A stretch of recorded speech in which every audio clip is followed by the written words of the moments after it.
What's up, team? Today we are talking about applying slope-intercept form. I have a learning target for you.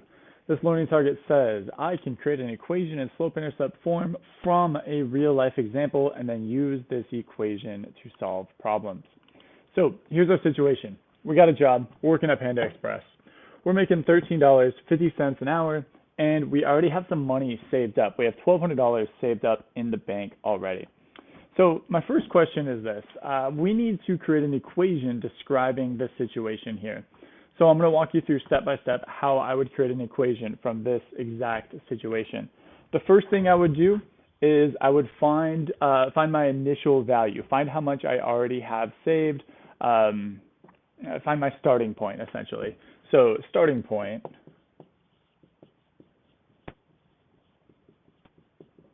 And that's how much money I started with. So in this case, I started with $1,200 or $1,200. This is going to be my y-intercept or my b value, So I'm just going to put that in parentheses over here. This is my b value. Okay, second thing I'm going to find is my rate of change. Rate of change. In this case, my rate of change is 13.5 or $13.50. And each hour I work, I would gain an additional $13.50. So in this case, my x value is going to be the number of hours worked, and the y value is going to be my total amount of money. So rate of change is, I'm going to call it I'll call it $13.50. Okay, now we just need to put it into slope-intercept form. So I'm just going to write it in general, y equals mx plus b, and we need to substitute some things in. I should note I labeled the b up here, but I forgot to call this my m. Of course, we know m is our slope or our rate of change. So our equation for this scenario is y equals 13.5 m plus the initial value, which was $1,200. So this is the equation that explains our scenario here. Us working at Panda Express, we already had $1,200 and we make $13.50 an hour. That's not supposed to be an m, sorry about that. Of course, that's supposed to be an x. The m value is the 13.5, so it's y equals 13.5x plus 1,200. From this, we can learn so many things. So the first question I want to explore is how much money would I have if I worked for 100 hours? If I worked for 100 hours at Panda Express, $13.50 an hour, and I already had $1,200 saved up. So how much total money would I have at that point? Well, what we would do here is we know that our equation is y equals 13.5x plus 1,200. I'm going to rewrite this into function notation because I think it'll be easier for us to use here. So instead of y, I'm just replacing that with f of x. 13.5x plus 1,200. Well, if I'm working for 100 hours, I'm not trying to find f of x, I'm trying to find f of 100. So f of 100 equals 13.5. Well, the x is going to be replaced with 100 or substituted. And here we are. So f of 100. Oops. Okay, well, that's f of 100, sorry. Is, well, let's bust out the calculator. If we're not sure what that is, 13.5 times 100. There is a trick here. We can just move the decimal point over 2 spots. But I'm going to type in 13.5 times 100, and I learned that this is going to be 1,350, and I'm still going to add 1,200 to that because this hasn't changed. Now for our final step, f of 100, we just add these two terms together. That ends up being 2,550. So what this means is, with this job, with this hourly wage, with this much money already saved, if I work this many hours, 100 hours, I will then have $2,550. And I'll even put the dollar sign in here. Okay, pretty cool. Now, let's say that you were trying to save for something in particular. In this case, you're trying to save $5,000. Like maybe you're saving for college or life post high school or whatever the case may be. So let's create a situation here. Save $5,000 total. So this is going to be our Y value. We want to earn 500 total dollars. And the way that I would set this one up is, again, we're going to use this same equation we created a bit ago, but our total money is Y. So we're going to substitute $5,000 in for this number here, and then we're going to solve for X, because what we're trying to figure out here is how many hours would we have to work to earn that $5,000. So it's going to be 5,000 equals 13.5x plus, well, the $1,200 that we already have. Okay, so for this one, it's just a two-step equation. We know how to do these. I'll subtract 1,200 from both sides. This ends up being 3,800 equals 13.5x. And I don't know what that is. I know I'm going to have to divide both sides by 13.5. So I'm going to do 3,800 divided by 13.5, 3,800 divided by 13.5, and I get 281.48 equals x. I'm going to flip that around. X equals 281.48. And here's what I've learned. I've learned that if I work for 281 and a half, let's round that to 0.5, so it's a half, 281 and a half hours at that hourly wage of $13.50, with the money I already have saved up, I'm gonna have $5,000. So the solution here, how many hours do I need to work? Well, 281 and a half hours. Now, of course, this doesn't account for taxes and other deductions and whatnot, but this is how the formula could be used, the slope-intercept form in a real-life example. Okay, now let's explore a slightly different situation. In fact, it's a dramatically different situation. So say you've been working at Panda for a while and you've gotten really good at your job and you're like, man, I could do this on my own and I could make all the money. Why should Panda Express be making all this money when I'm the one doing all the work, right? So you develop some recipes, you make a plan, and the plan looks like this. You are going to start small because you're still young, still figuring things out. You can't afford a restaurant yet. But you decide you're going to work at a farmer's market.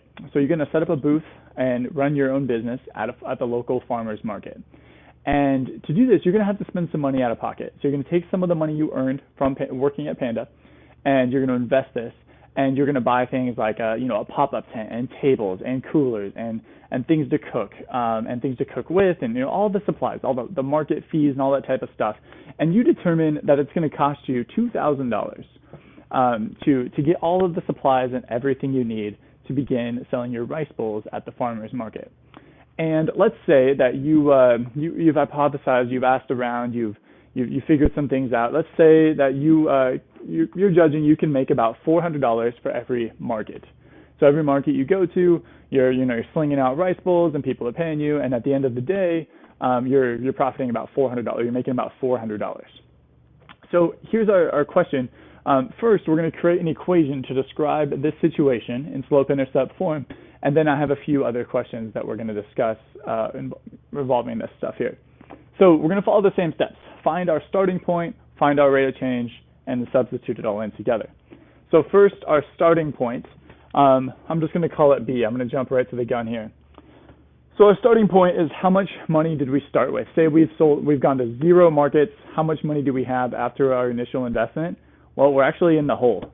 We had to spend $2,000. So our starting point in this case is negative $2,000. Not a pretty place to be, but a lot of times it's a necessary direction to go to begin this process. Okay, 2, what's our rate of change? We know that that's our M. So our rate of change here is going to be $400 because every market we work, we're going to walk away with $400. Now, of course, in a real-life situation, that's you can't guarantee that. It just depends who shows up on the day and the weather and blah, blah, blah. So many variables at play. But let's say we're going to make $400. Now, we'll put it together in slope-intercept form. So it's y equals our rate of change, 400 times x minus 2,000, because we have to take into account the money that we spent on the front end of things. And let's discuss a little bit too what the X and the Y stand for here. The X is our input. This is the number of farmers markets that we work. So because every market we make $400. So X only increases each time we go to a market. And then the Y value is the total money that we have in our business, let's say, for our business. Because we spent $2,000, every time we go to a market, we're going to make another $400. Okay, let's bounce to our first question. The first question says, how long until we break even? Meaning, we're starting at negative $2,000. That's a scary place to be. How long until we have $0 and then we start making money, we start making profits? Well, the way that we'd figure that out is we take our total money and we're just going to substitute in 0 for this number, and then we'll solve this other side for X. And we'll see how many markets we have to attend or have to work in order to break even, assuming that all these numbers are accurate over here. So what we're going to do is set our Y equal to 0, 400x minus 2,000. We haven't changed the right-hand side. I just took our slope-intercept form here, and I set our total money to 0 because we're trying to break even, trying to get to that 0. That's the first goal, not the ultimate goal, but the first goal. So I'm going to add 2,000 to both sides. And 2,000 equals 400x. Now we'll divide both sides by 400. And we learn that x equals 5. Meaning after attending 5 farmers markets, working 5 full days, cooking these rice bowls, and serving people, giving them what they need, it should take 5 markets for us to gain back our $2,000. Anything beyond that should be profit. Of course, you're going to have to buy more supplies, buy more food as you go, but you're not going to have to make all those initial investments and all the, the cooking, all the things to cook the stuff with, and the tent and the tables and all that type of stuff. It's already paid for, already covered. So from here on out, you should be making some good money. Okay, how long until we earn $5,000? So this is just like that last question. We had a goal of earning 5K. How long is it going to take if we start our own business versus continuing to work that minimum wage job at Panda Express? So we're going to solve this the same way that we did the second one, meaning instead of substituting in 0, we're going to sub in 5,000.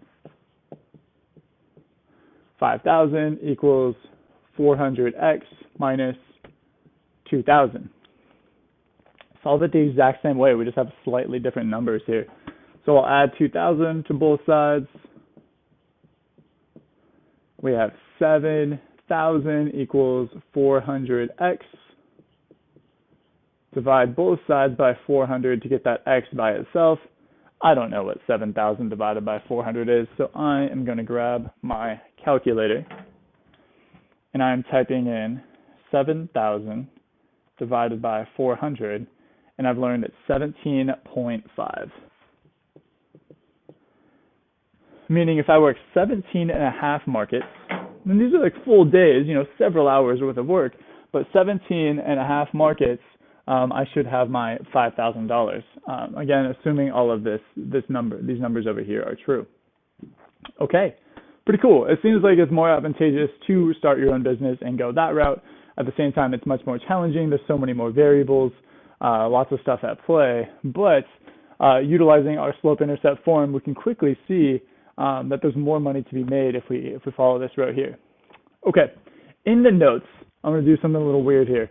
I'm going to show you what the notes look like. We're not going to talk all the way through this, but what I have here is I have a table, I have a graph, explaining this exact scenario. This is us, farmers market, making bowls, things like this. And I walk through it a little bit more, creating the equation from the data, creating the equation from just the graph, and it has that stuff in there. So if there's questions in your practice problems related to that, check the notes. It's all there. Again, it's this exact scenario, so it should be pretty, you should be able to tell what's going on just by looking at the data. Okay, let me know if you have questions.